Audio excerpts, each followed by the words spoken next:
Morning, everyone.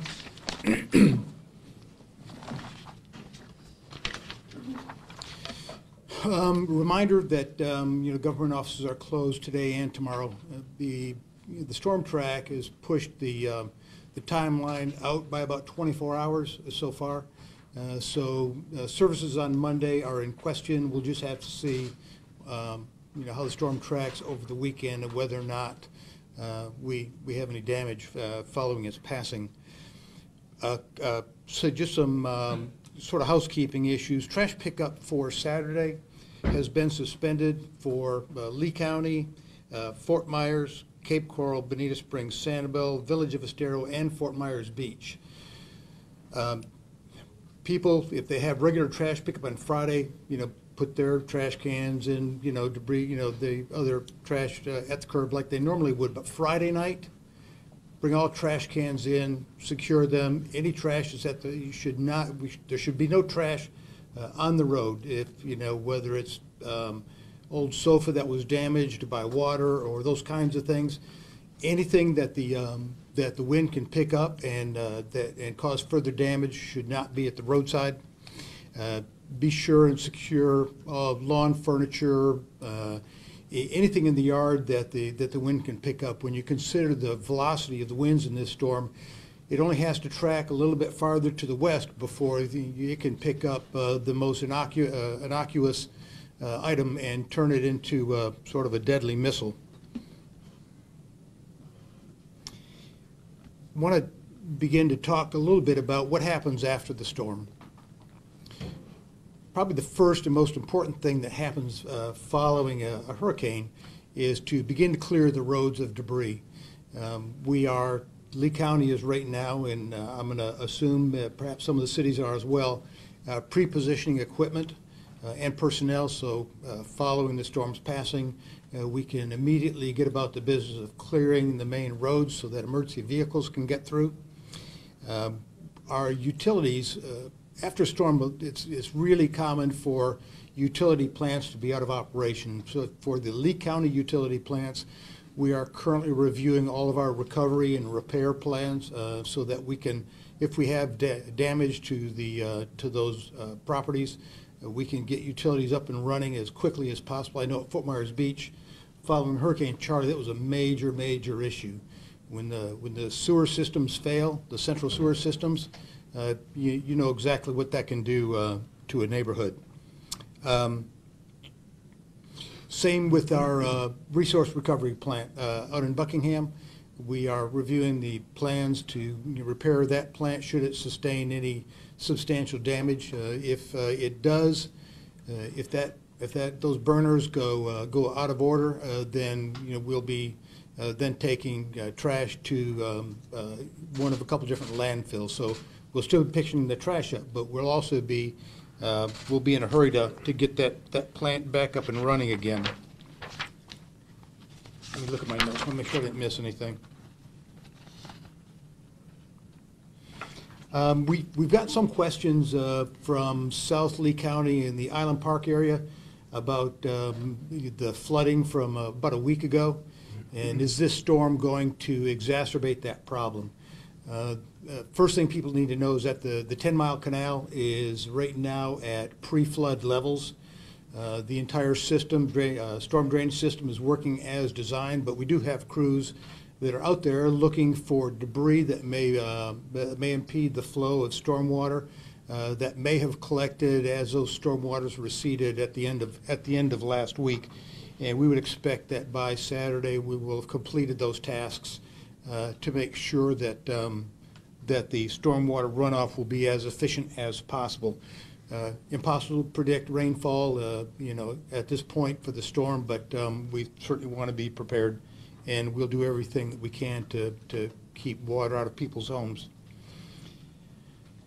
One of the major issues following a storm, if there are significant winds, 100 miles an hour or more, you lose road signs and stop signs. And people can't find their way. Emergency vehicles can't necessarily find their way. We are preparing to get those signs back up as quickly as possible. We have, in the event that traffic signals go out of order, we have stop signs we're ready to put at major intersections throughout Lee County, but people should be cautioned that if they're on the road after the storm, and if there is that kind of damage, to be really careful at those intersections. You know, we'll do our best to get all of those remarked and up and running again just as quickly as we can. So I think that's all I have for now, but if you have questions after you hear from the rest of the folks, we'll answer them as best we can. Lee? Good morning, Lee Mayfield, L-E-E-M-A-Y-F-I-E-L-D with Lee County Emergency Management. So today, Lee County's EOC continues our level 1 activation as we prep for what we think will have impacts from Irma. Still a lot of uncertainty with the forecast. I think that's the big message today. We don't want folks to focus just on that narrow path at the center of that error cone right now. So it's not the time to be complacent by any means. No matter what those little shifts do from day to day, the entire peninsula of Florida is still in that error cone. So I want to have folks continue those preparatory actions to assume they'll get those, some of those impacts at least from that storm. And again, a little shift one way or another, that changes the impacts that we would face here in Lee County. So like we talked about yesterday, as the storm gets closer, we get more and more precise information from our partners at the National Hurricane Center in Miami and our Tampa Bay Weather Forecast Office. So over the course of today and this afternoon, we'll start to get that more detailed information, we think, on any flooding or storm surge impacts, wind impacts, and that's really the actionable information that we need to help determine those protective action decisions like mandatory evacuations and sheltering. So our process, if it came to that, would be to evacuate those more vulnerable areas first. We talked about having our special needs registry call down happening yesterday. That special needs shelter will open this afternoon for those clients that have been registered in that shelter. And then again, looking at those more vulnerable coastal areas, mobile homes, that's the discussion we're having today as we get that more precise information from the Hurricane Center and the meteorologists. When those decisions are made, we always encourage people to stay with friends or family if they can, if they have that option outside of the vulnerable area, hotel, motel outside of the vulnerable area, and if they don't have another option, we're working to prep those shelter teams for decisions later this afternoon and tomorrow on that. So again, friends or family, working with them to shelter there, hotel, motels, and then if you do not have another option, our public shelters that we're working on prepping those locations and teams as we speak. So again, continuing to just weigh those actions as we move forward today. Like I said, we'll get more precise information, and that will allow us to lead to those decisions most likely this afternoon. So that's all I have for now.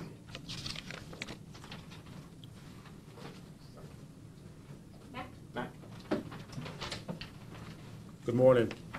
Mac Young, Lee County Animal Services, MACKYOUNG. In preparation for the hurricane for the animals, we highly recommend that they don't leave the animals home alone. If they have to leave to evacuate, make sure they have the proper equipment, pet supplies, food, water, medication, also scoopers, bags to pick up the pet waste, bedding, toys, proper medication in bags, make sure it doesn't get wet. Vaccination, if someone comes to the shelters and don't have their pets vaccinated, they won't be turned away, but we highly recommend that they are vaccinated so they won't get sick in the process of being around other animals. Microchipping is very, very important. If they have not had their pets microchipped at this point in time, it's highly recommended if they have to be separated from their animals, it's a good chance that they will be relocated again if they're microchipped. I know a lot of folks probably don't have them microchipped. They still probably have time through the vet services to get them microchipped. And have it. The most important thing too, when they get them microchipped, register that microchip so they can be called, because a lot of times people will have a microchip at our office, but they won't register the chip to have their name and number and phone number and stuff like that on it. So that's very important to have it registered once they're microchipped. And also, if they have to leave and go to a hotel, call in advance to make sure the hotel is pet friendly. You know, a lot of times they make mistakes of leaving town and not finding out a pet-friendly hotel, and you save you time from riding around to looking for someone to take your pet. Other than that, I think that's all we have for now. Thank you.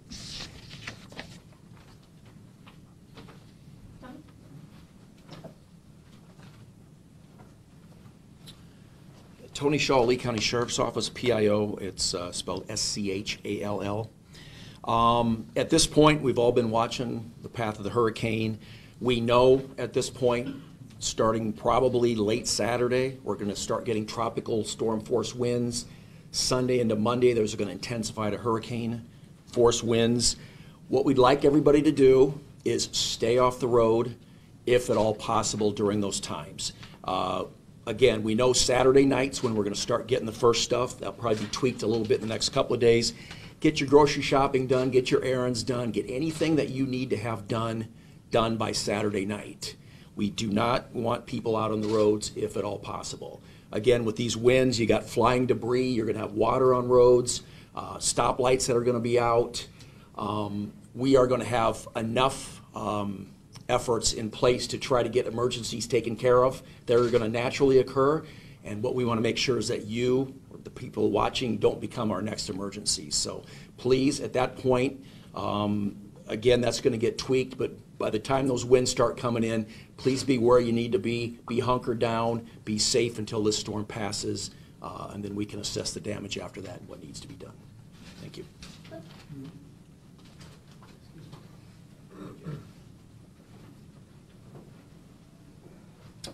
Good morning. I'm Cliff Smith from United Way, CLIFFSMITH.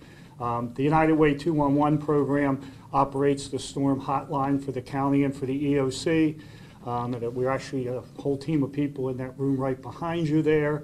The focus, we did over 1,400 calls yesterday. The focus yesterday, again, all of this is done under the direction of the EOC, but the direction yesterday was when contacting all of the people who had signed up for the special needs register.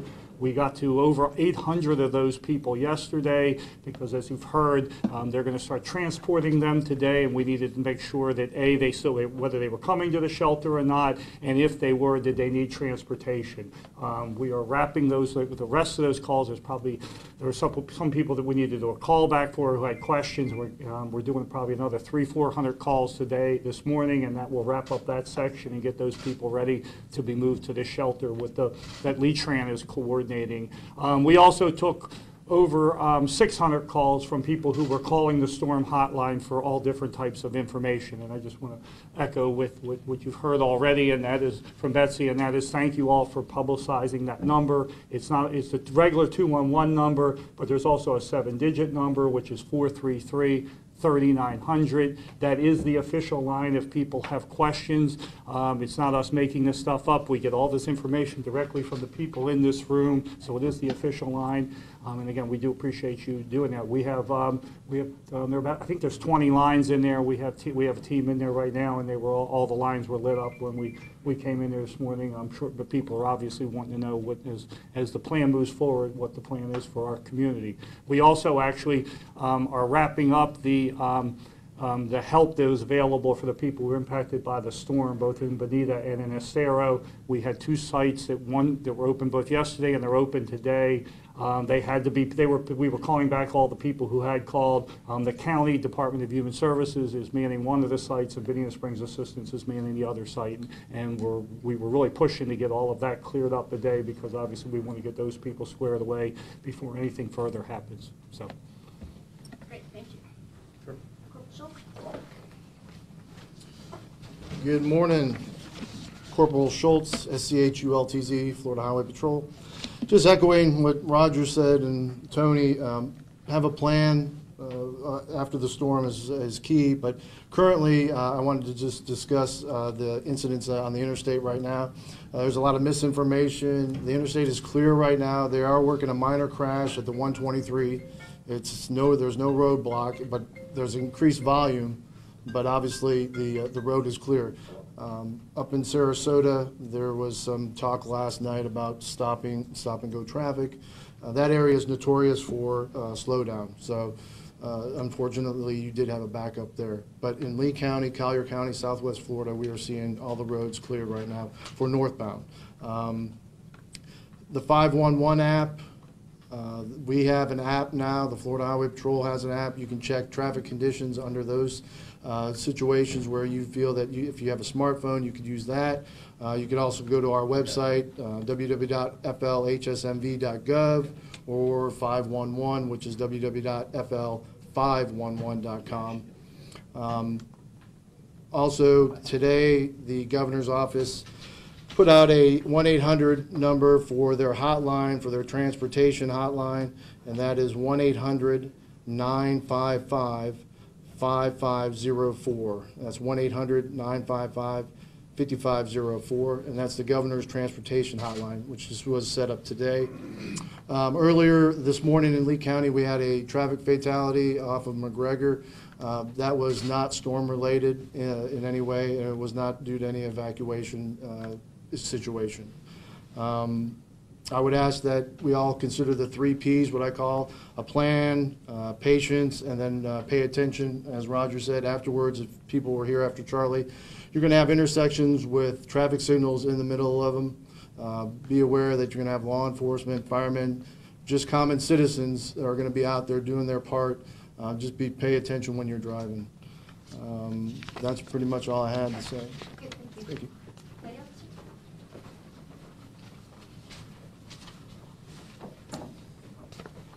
Good morning, Petty Officer Daniel Whippy, DANIELWHITBY. With the Coast Guard out of Fort Myers Beach. The few things that we do want to cover today and we want to push out to the public. The Coast Guard's first priority for pre-storm will be the people in the community's safety.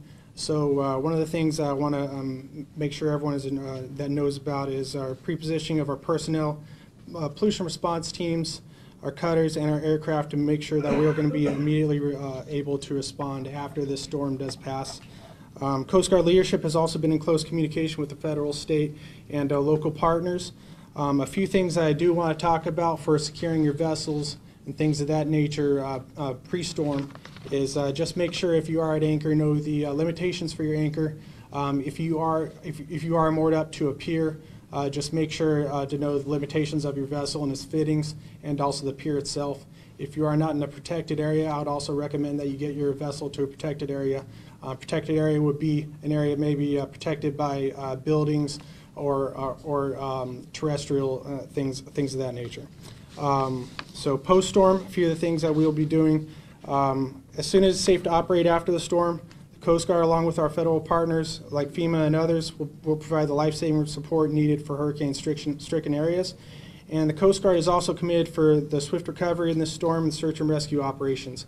So directly after the storm does pass, the Coast Guard, right when we feel it is safe to respond, we will respond as much as we can. So whether that be by boat or by aircraft or anything else. So we will also still be monitoring Channel 16. Another recommendation I would like to make, don't make any call out for help on our Facebook pages or anything like that. Please call over 16 or to our station or to sector.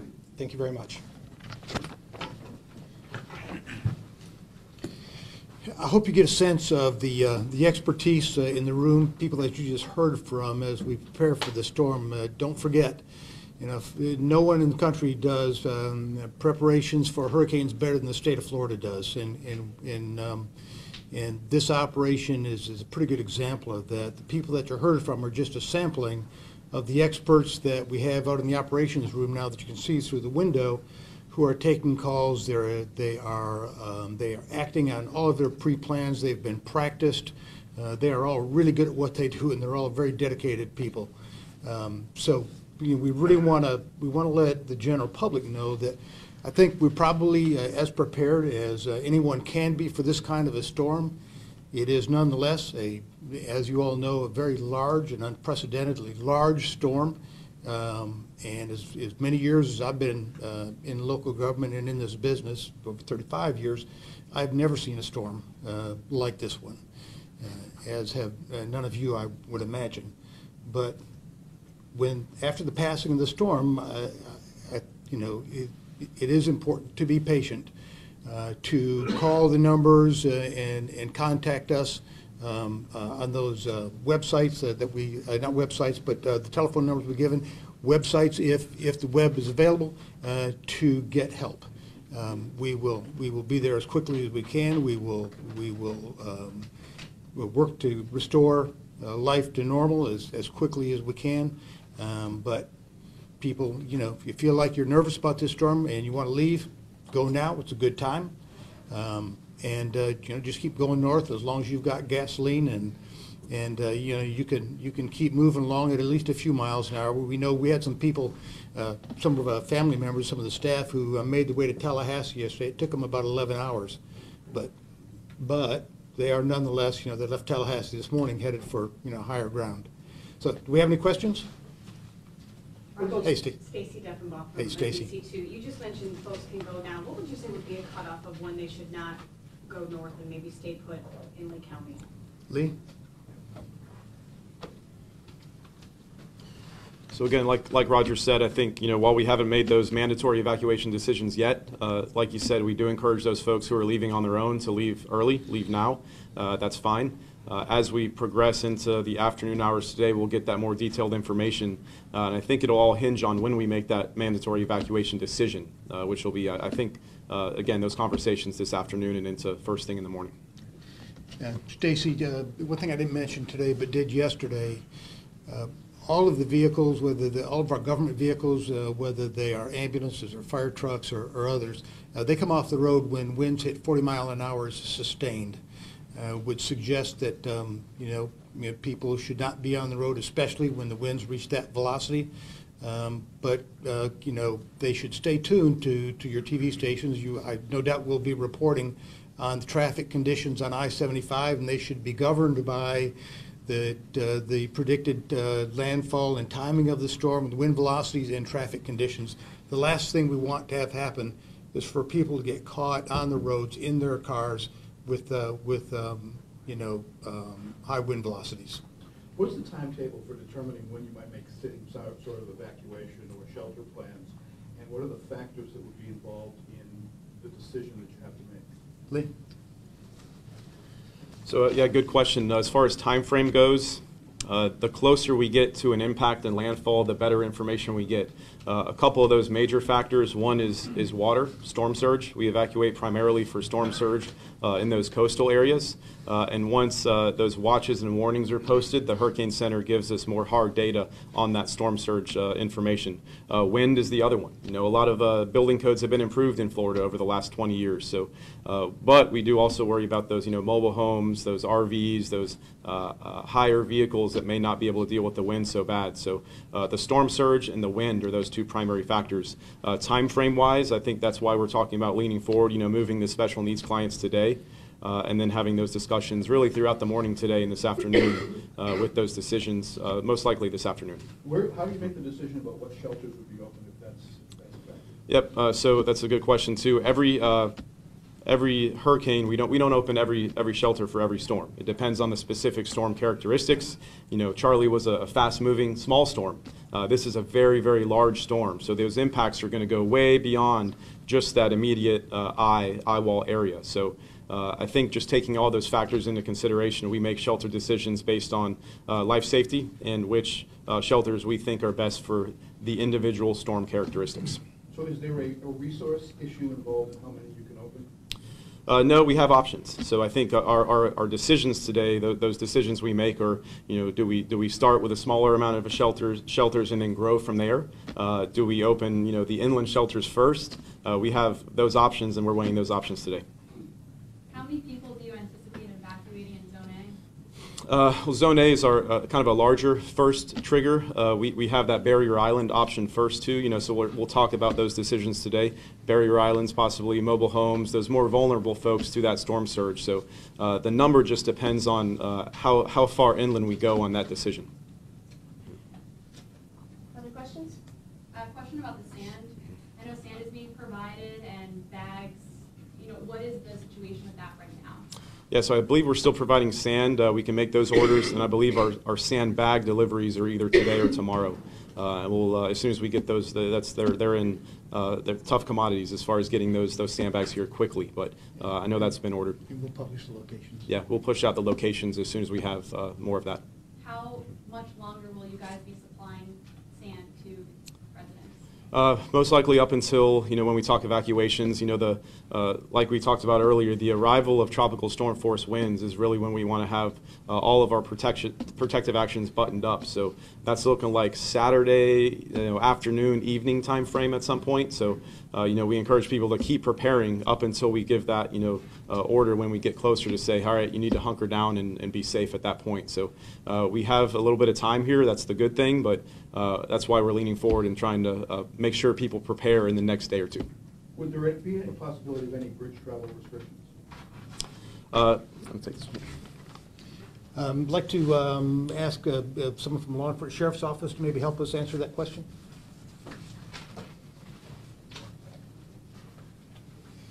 The barometer we use is typically about 40 miles an hour. We are not going to be manning the bridges. What we do is ask people to exercise caution. If you're up there on the bridge and the wind is 40 miles an hour, you're going to be getting moved around. Try to stay off the bridges. They're not safe at that point. And if it gets to a point where we can't safely get over the bridges, it's going to affect our ability to get to you or anything like that. So again, once it's 40 miles an hour, we're just urging people to use common sense and stay off the bridges if at all possible. Are the tolls going to stay up? I knew you were going to ask that question, Bill. So we have got some questions about whether or not we're going to suspend tolls. The governor lifted, suspended collecting tolls all over the state, and those are, primarily expressways, people who may be evacuating. It's meant to keep traffic moving very quickly. In Lee County, you pay a toll to go to the city of Cape Coral. You pay a toll to go onto the island of Sanibel. So typically, people don't evacuate to the island or to the city of Cape Coral. If there's a large evacuation and people are trying to get home after the storm, and we will likely lift the tolls then, but we'll continue to monitor that. And if the tolls become a bottleneck for us on people trying to make preparations, then we would lift them at that time. Okay, we're good. All right, thank you all very much. I have 2 minutes.